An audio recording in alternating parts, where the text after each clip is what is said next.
Olá, queridos. Dando sequência então ao nosso estudo sobre o Novo Testamento, o nosso quarto estudo.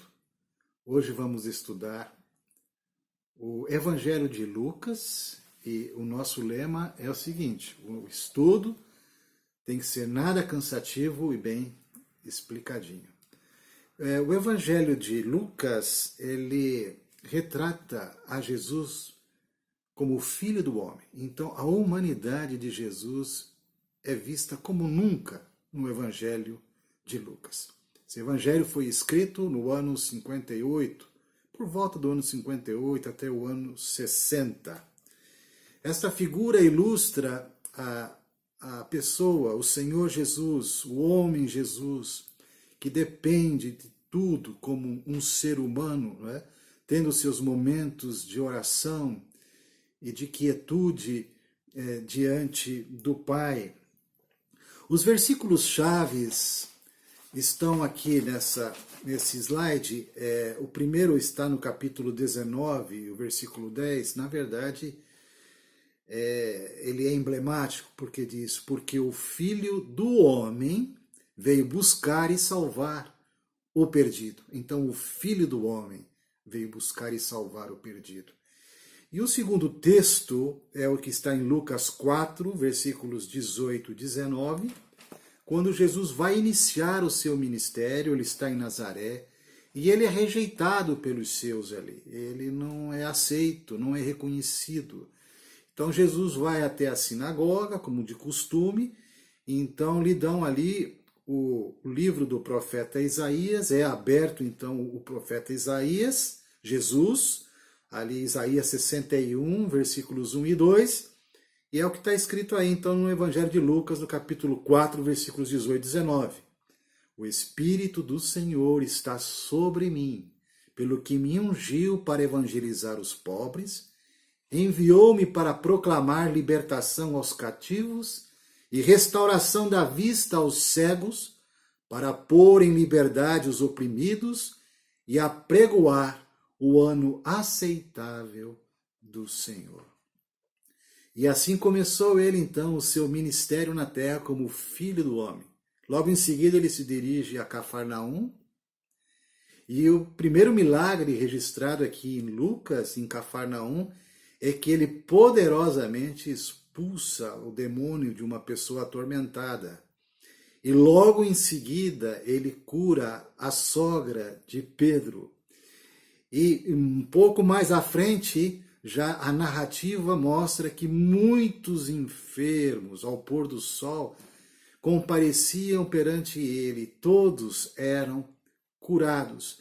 Então, imediatamente a leitura de Isaías 61, né, os versículos 1 e 2, mostrando ali o ministério do ungido do Senhor para evangelizar os pobres, proclamar libertação aos cativos, restaurar a vista aos cegos, para pôr em liberdade os oprimidos. E em seguida ele já começa, como o Filho do Homem que veio buscar e salvar o perdido, a proceder dessa maneira. No Evangelho de Lucas temos o retrato mais completo e detalhado e organizado da vida de Jesus. O Evangelho de Lucas mostra esse Jesus como esse homem perfeito, esse homem ideal, né? Lá no capítulo 23, no versículo 47, justamente quando já a morte de Jesus ali na cruz, não é? Nesse momento, o centurião, ele ali quando vê o Senhor Jesus naquele momento, ele diz: verdadeiramente este homem era um justo. Não é? Ele é o Salvador prometido, e é prometido de todos, dos judeus, ali no capítulo 2, no versículo 10 e 11, do nascimento de Jesus, quando então o anjo aparece aos pastores ali naquele momento, para que eles não temessem, e então o anjo anuncia as boas novas de salvação, dizendo que Jesus, ele é o Salvador, que é o Cristo, o Senhor. Não é? Isso então, uma revelação para os judeus. Também para os samaritanos, no capítulo 9, os versículos 51 a 56, quando ele não foi recebido por eles, não foi reconhecido, mas Jesus esteve entre eles. Jesus esteve entre os publicanos, os cobradores de impostos estão odiados ali pelos compatriotas judeus, e o capítulo 19 de Lucas é extraordinário, porque conta a história de Zaqueu. Né? Só o Evangelho de Lucas narra essa história do encontro com o baixinho chamado Zaqueu. E pessoas respeitáveis, de todos os tipos de pecadores, pobres e ricos, tudo isso mostra essa saga do Senhor Jesus como Filho do Homem, buscando e salvando o perdido. O nascimento humano e a genealogia de Jesus retrocede até Adão. É interessante isso. Adão é o pai de toda a raça humana. Então, começa a genealogia e depois, no final, então, termina com Adão. E isso é significativo porque se Adão é a representação de toda a humanidade, aqui o Filho do Homem, ele é retratado justamente como um homem, como um ser humano. Né? Mateus registra a linhagem mais de José, que na verdade é o pai assim jurídico, né? O pai legal, né? Já que ele não teve nenhuma participação na concepção do Senhor. Jesus foi concebido miraculosamente pelo Espírito Santo no ventre de Maria. Agora, Lucas registra mais a linhagem de Maria. Então, aqui há consanguinidade, né, de Jesus, porque Jesus estava ligado a Maria de fato, não é? O sangue de Maria passava pelo ali o cordão umbilical e nutria a vida do Salvador que um dia nasceria. Não é? Mas tanto José como Maria, eles são descendentes de Davi. José, ele descende de Salomão. E Maria descende de Natã, ambos filhos de Davi. Esse evangelho foi escrito especialmente para os gregos. Os gregos, vocês sabem, são emblemáticos quanto eles representam esse anseio pela busca da sabedoria, do conhecimento, a busca de sentido para a vida. Né? Em 1 Coríntios, capítulo 1, versículo 22, isso é muito bem descrito, né? Porque se os judeus eles pedem sinais, os gregos eles querem saber a respeito disso, sabedoria. E Jesus é apresentado como esse homem, mas um homem extremamente sábio. Lucas, ele era um historiador assim, minucioso, meticuloso. Se você olhar ali no comecinho do evangelho, você vai ver que ele está dizendo assim, ele está escrevendo para uma pessoa chamada Teófilo, excelentíssimo Teófilo. Então ele diz assim, depois de uma investigação muito apurada, né, então, excelentíssimo Teófilo passa então a narrar todos esses acontecimentos. Ninguém sabe ao certo quem era Teófilo. Possivelmente ocupava um cargo no governo, porque essa expressão excelentíssimo era dirigida a autoridades que estavam ligadas ao governo. E um homem ali que se converteu. Então esse Teófilo era um convertido. Ele era gentil, portanto não era judeu, Lucas. Né?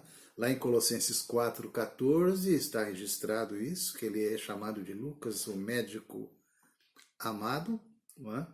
E o seu evangelho ele é dirigido a todas as nações. No final do evangelho, no capítulo 24, versículo 47, está mostrando justamente isso, que ele veio e pregando o que? Arrependimento para a remissão dos pecados de todas as nações.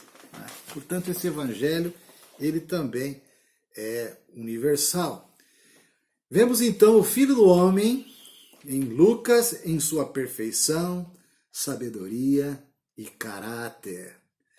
Lucas é esse médico, então, que registra o nascimento de Jesus, sua infância, sua adolescência, está no capítulo 2, também seu trabalho, ministério e morte. É justamente ele é o único evangelista que detalha, que dá mais particularidades sobre a infância de Jesus, né?